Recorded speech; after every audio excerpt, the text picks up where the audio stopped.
그는 그가 그리스도인이 아니고 힌두교를 추종한다고 말하였습니다. 그런데도 어리석은 사람들, 즉 그리스도인들이라고 자처하는 사람들은 그리스도의 영을 가진다는 뜻을 모르고 간디가 탁월하게 훌륭한 그리스도인이었다고 주장합니다. 그들은 말하기를 그가 당신네들이 믿는 교리를 믿지 않았다는 게 무슨 문제인가? 그의 삶을 보아라 하고 말합니다. 하지만 예를 들 수 있는 건 간디뿐만이 아닙니다. 저는 최근에 옥스퍼드의 고 길버트 머리 교수에 대한 기사를 읽었습니다. 기사 제목은 성자 길버트. 기자는 길버트 머리 교수가 그리스도인이라는데 하등의 의심을 가지지 않는다고 말하였습니다. 그 교수는 고전학 교수였습니다. 훌륭한 휴머니스트였습니다. 매우 선량했고 고상한 사람이었습니다. 이 같은 형용사를 붙일 수 있습니다. 하지만 저는 그들이 그를 가리켜 성자라고 부르고 그리스도인이라고 묘사하기 전까지만 동의합니다.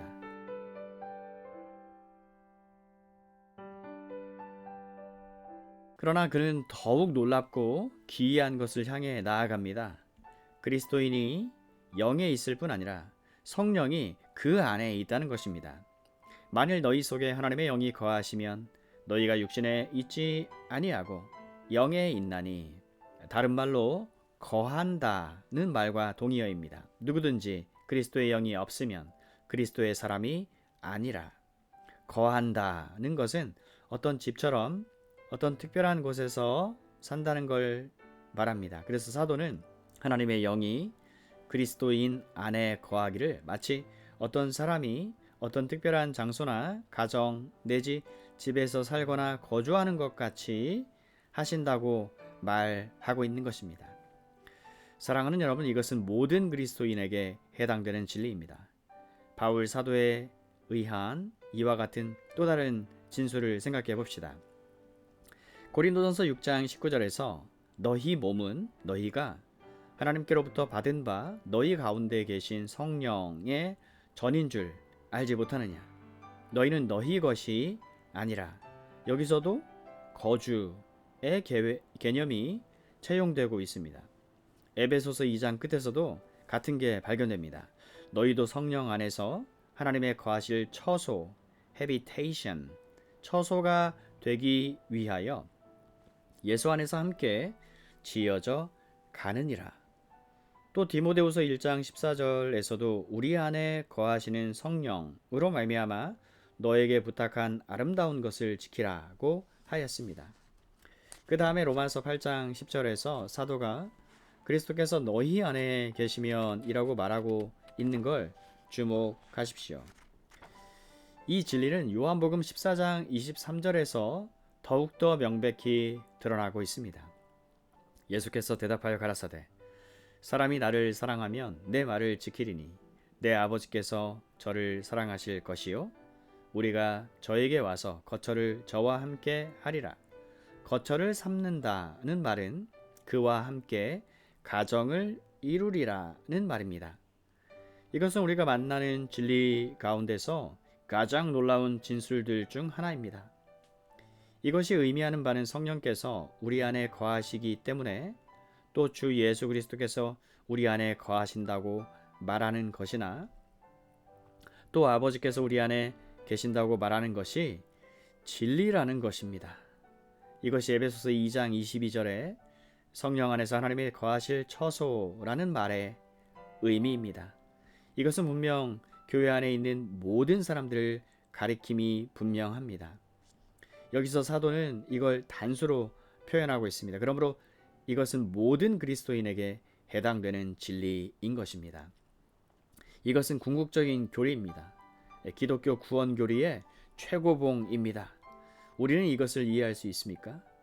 이에 대한 제가 이해할 수 있는 한에서 가장 근접한 이해는 이것입니다. 열쇠는 에베소서 3장 16, 17절입니다. 사도는 그가 하나님께 이렇게 기도하고 있노라고 말합니다. 그 영광의 풍성을 따라 그의 성령으로 말미암아 너희 속사람을 능력으로 강건하게 하옵시며 믿음으로 말미암아 그리스도께서 너희 마음에 계시게 하옵시고 성령께서는 우리에게 들어오셔서 우리 속사람 안에서 소위 강건케 하는 이 같은 기능을 행하십니다. 어떤 의도를 가지고 하십니까? 주 예수 그리스도께서 우리 마음에 오셔서 거처를 정하시고 사시도록 하기 위해서입니다.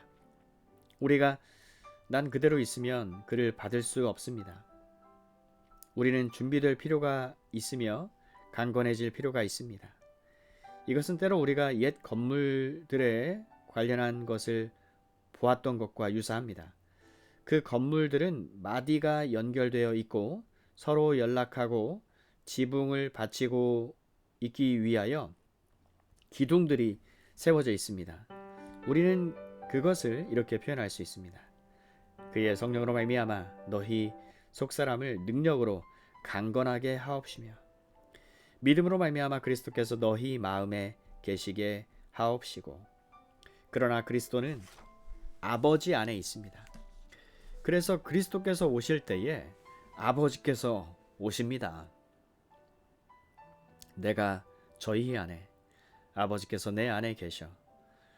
사랑하는 여러분, 이것은 가장 놀라운 교훈을 이해하는 길입니다. 하나님의 영이 신자 속에 거하십니다. 복되신 성삼위 곧 성부, 성자, 성령이 일체이시기 때문에 성령으로 말미암아 우리 속에 아버지 하나님과 성자 하나님이 함께 거하시고 포함되신 것입니다. 이것은 마음을 당황하게 하고 심지어 상상조차 어지럽게 합니다. 하지만 저는 이것이 우리 모든 그리스도인들에게 해당되는 진리임을 끊임없이 되풀이함으로써 강조하고 싶습니다. 오 그리스도인이 되는 특권이야. 어떤 것이 이보다 더 높고 크다고 상상할 수 있겠습니까? 우리만 그리스도 안에 있는 게 아닙니다. 그리스도도 우리 안에 있습니다. 이제는 내가 산 것이 아니요 오직 내 안에 그리스도께서 사신 것이라. 이제 내가 육체 가운데 사는 것은 나를 사랑하사 나를 위하여 자기 몸을 버리신 하나님의 아들을 믿는 믿음 안에서 사는 것이라. 갈라디아서 2장 20절 말씀. 그리스도인이 된다는 것과 비교될 수 있는 것이 피조 세계 속에는 없습니다. 세상이 여러분을 비웃을지 모릅니다. 또한 경멸할 수도 있습니다. 그들은 네가 포기한 걸 보아라. 네가 잃은 것을 보고 네 생활에 손해를 봐라 하고 말합니다. 하지만 우리 주님은 세상은 성령을 받을 수 없고 그를 알지도 못하며 이 같은 일들을 보지도 이해할 수도 없다고 말씀하십니다. 그래서 세상은 우리를 어리석다고 생각합니다. 세상은 그를 알지도 못했고 거절하였습니다. 그리고 그를 십자가에 못 박았습니다. 그리고 비그리스도인의 경우에 있어서 진정한 비극은 그가 우리가 누리는 특권들에 대해 아무것도 모른다는 것입니다. 만일 여러분이 그리스도인이라면 하나님과 그리스도의 영, 복되신 성령께서 여러분 속에 거하고 계실 것입니다. 그가 거기 계시기 때문에 성부와 성자께서 역시 여러분 속에 거하시는 것입니다. 그래서 우리는 계시록 3장 20절의 의미를 이해하기 시작하는 겁니다. 그리스도께서 여러분 속에 계십니다. 그러나 또 다른 의미에서 그리스도께서는 문 밖에 서서 문을 두드리며 사실상 이렇게 말씀하고 계실지도 모릅니다. 어째서 네가 나와 교제를 즐기기를 싫어하느냐? 나는 너와 함께 먹고 더불어 교제를 나누길 원한다. 그분이 이런 식으로 말씀하시는 것은 그분이 이미 거기에 계시기 때문입니다. 이것은 무엇이 우리에게 해당되는 진리이고 가능한 것인가를 깨닫게 하는 주님의 호소 방식입니다. 우리는 그리스도인들로서의 우리 자신들을 이런 식으로 생각합니까? 마귀가 여러분을 공격할 때, 그리고 와서는 여러분을 침체시키려 할 때, 또 여러분이 피곤하고 지쳐 있을 때, 그리고 여러분이 핍박을 받고 모든 것이 여러분을 향하여 대항할 때, 그리고 여러분이 그리스도인이 되는 것에 그렇게 많은 중요성이 있느냐는 회의를 느끼기 시작할 때 해결책은 이것입니다. 여러분 속에서 살고 있는 이가 누구인가를 기억하시기 바랍니다. 여러분 안에 거처를 삼고 계신 분을 기억하십시오. 여러분이 죄의 유혹을 받을 때 여러분의 몸이 성령의 전인 것을 기억하시기 바랍니다. 우리는 이런 문제들을 너무나 소극적으로만 접근하였습니다. 그런 이유에서 우리는 그처럼 자주 실패했던 것입니다. 사람들이 나에게 와서 말하기를 나는 이 죄에서 나를 구해달라고 하나님께 기도하고 있어요 하고 말합니다. 하지만 사실상 그들이 필요로 하는 것은 성령이 그들 마음속에 거하고 있다는 걸 깨닫는 일입니다. 이것이 마귀를 대하는 방식입니다. 우리는 소극적이 되지 말아야 됩니다. 단순히 구원해달라고 기도만 해서는 안 됩니다. 누가 여러분의 몸에 살고 있는가를 기억하십시오. 그러면 그 몸을 남용하고 잘못 사용하는 것이 어렵다는 것을 알게 될 것입니다. 이런 문제를 더욱더 생각하여 봅시다. 그리고 숙고하고 이런 일들로 시간을 많이 보냅시다. 사랑하는 여러분, 매일 이런 일들을 상기합시다. 이것이 확신과 그리스도인의 삶을 즐기는 참된 비밀입니다. 넉넉히 이기며 하나님께서 우리들을 사용하시어 다른 사람들을 유사한 지식과 유사한 특권에 이끌어갈 수 있는 비결입니다. 그리스도인에 대해서 말하는 다음 문제는 그가 그리스도에게 속해 있다는 것입니다. 누구든지 그리스도의 영이 없으면 그리스도의 사람이 아니라 누구든지 그리스도의 영이 없으면 그는 그리스도께 속해 있지 않습니다. 그리스도의 것이 아니라 이것은 소유를 나타내는 소유격입니다. 만일 그리스도의 영이 없으면 그리스도께서는 그런 사람을 소유하지 않습니다. 이것을 적극적으로 나타내서 그리스도의 영이 어떤 사람에게 있으면 그리스도는 그를 소유하시고 그는 그리스도에게 속해 있습니다. 사도는 이 점을 다른 곳에서도 말합니다. 우리는 이미 고린도전서 6장 19절에서 이걸 보았습니다. 거기서 사도는 고린도 교인들에게 그들의 몸이 그들 속에 계신 성령의 전이라는 것을 상기시키고 있습니다. 바울은 계속해서 말합니다. 너희는 너희 것이 아니라 값으로 산 것이 되었으니. 사도 요한 역시 그리스도인을 이런 식으로 묘사합니다. 그는 그리스도인들은 그리스도에게 속한 자들이다.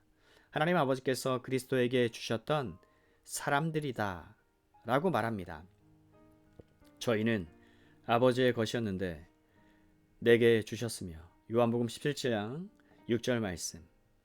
그는 아버지와 함께 그들의 변호자였으며 그들의 송사를 변호하며 중보자이십니다. 그는 아버지 앞에서 믿는 자들을 대신해서 중재하는 대제사장이십니다. 우리가 누린 모든 축복과 은혜들은 우리가 그리스도에게 속해 있기 때문에 온 것입니다. 우리는 7장 4절에서 우리 믿는 자들이 그리스도와 결혼하였다는 비유를 대하게 되는데 바로 이와 같은 것입니다. 남편은 그런 의미에서 아내를 소유합니다. 우리는 그의 백성이고 그의 양떼입니다. 이 모든 개념들과 용어들은 같은 개념을 함축하고 있습니다. 우리가 주 예수 그리스도에게 속해 있다는 것을 인식하는 것보다 더 놀라운 것은 없습니다. 또 우리가 그에게 속해 있기 때문에 아무것도 우리를 그 손에서 빼앗아 갈 수 없습니다. 같은 이유에서 사도는 이 위대한 장 끝에서 이렇게 말할 수 있었던 겁니다. 내가 확신하노니 사망이나 생명이나 천사들이나 권세자들이나 현재일이나 장래일이나 능력이나 높음이나 깊음이나 아무 다른 피조물이라도 우리를 우리 주 그리스도 예수 안에 있는 하나님의 사랑에서 끊을 수 없으리라. 우리는 그에게 속해 있습니다. 우리가 그에게 속해 있기 때문에 그가 우리 속에서 시작하신 일을 계속 이루어 나가실 것입니다. 결코 중단하지 않고 실패하지 않을 것입니다. 저는 이 모든 것을 실제적인 방면에 적용시켜 보겠습니다. 우리가 숙고해온 모든 일들은 우리가 자신들에게 적용시킬 수 있는 시금석입니다. 내가 그리스도의 영, 하나님의 영이 내 안에 살아 계시다는 것을 어떻게 알 수 있습니까? 내가 그리스도인인지 아닌지를 아는 궁극적인 시금석이 여기 있습니다. 누구든지 그리스도의 영이 없으면 그리스도의 사람이 아니라. 누구든지 그리스도의 영이 있으면 그리스도의 사람입니다. 나는 그리스도의 영을 가졌습니까? 그리스도의 영이 내 안에 거하십니까? 내가 어떻게 알 수 있습니까? 이것은 신앙 고백보다 훨씬 더 중요한 시금석입니다. 물론 우리는 신앙 고백을 해야 합니다. 또 우리가 믿는 바를 말해야 합니다. 우리는 그것이 단지 지적인 승인 같은 것임을 압니다. 하지만 여기서 우리는 훨씬 더 철저한 시금석을 가집니다. 어떤 사람이 나는 항상 믿었습니다 라고 말할 수 있습니다. 하지만 문제는 그 안에 그리스도의 영이 있느냐 하는 것입니다. 그가 교인이냐, 어떤 나라에 태어났느냐, 신앙 고백을 했느냐, 어떤 전제들에 대한 신념을 가지고 지적으로 찬동했느냐가 시금석이 아닙니다. 또 행위나 공덕이 시금석이 아닙니다. 여러분 속에 그리스도의 영이 있느냐가 문제입니다. 하지만 사도는 실제로 무엇을 의미합니까? 여기서 불행히도 우리는 소극적인 면을 한 번 더 강조해야 할 필요가 있습니다. 그리스도의 영을 가졌다는 게 무엇이냐 하는 것입니다. 어떤 이는 그리스도의 영을 가진다는 것은 그리스도를 닮은 사람이 되는 것을 의미한다고 주장합니다. 그리스도의 영을 붙잡는다는 문구가 자주 사용됩니다. 사람들은 우리가 그리스도의 영을 붙잡을 필요가 있다고 말합니다. 다른 말로 해서 신약 성경이 그에 대해서 하는 말이 그렇다는 것입니다. 그래서 그의 영을 붙잡으라는 것입니다. 우리가 어떤 위대한 사람의 전기를 읽을 때 그들은 우리들에게 말하기를 우리는 언제나 그의 정신을 포착하려 노력해야 한다는 것입니다. 어린아이들은 위대한 사람들이요 시대의 영웅들이라는 말을 듣습니다. 소망은 그리스도인이 그러한 어린아이들의 정신을 붙잡는 것이 소망일 것이라고 말합니다. 이 개념은 여러분이 어떻게 해서든 이걸 붙잡고 섭취하라는 것입니다. 이것은 여러분이 한 영웅의 관점을 포착하고 그의 교훈을 부여잡아서 그의 사례를 모방하는 데까지 나아가 그와 같이 살려 노력하는 것을 의미합니다. 그리고 그들은 말하기를 그리스도께서 영웅일 때 만일 여러분이 그렇게 하면 여러분은 여러분 속에 그리스도의 영을 얻은 것이라고 주장하는 것입니다. 그리스도의 영을 가졌다는 개념은 어떤 매우 이상하고 별스러운 결과들을 가져옵니다. 저는 점점 이것이 우리가 오늘날 기독교 신앙을 위해서 싸워야 하는 가장 커다란 전투 중에 하나라는 확신이 듭니다. 우리는 사람들이 자기들을 그리스도인들임을 스스로 부인하는 자들을 그리스도인들로 추켜 세우고 추앙하는 세대에 살아가고 있기 때문입니다. 이름을 언급하는 것이 유감이지만 그들은 매우 자주 신문이나 종교지나 정기 간행물에 자주 언급되는 이들입니다. 저도 그렇게 해야만 합니다. 저는 흔히 인도의 지도자 간디가 그리스도인이었다는 것을 증거하기 위해 그리스도의 영을 소유한 이라는 문구를 사용하는 것을 듣습니다. 그들은 말합니다. 그 사람의 삶을 보라. 그는 가난한 삶을 살았다.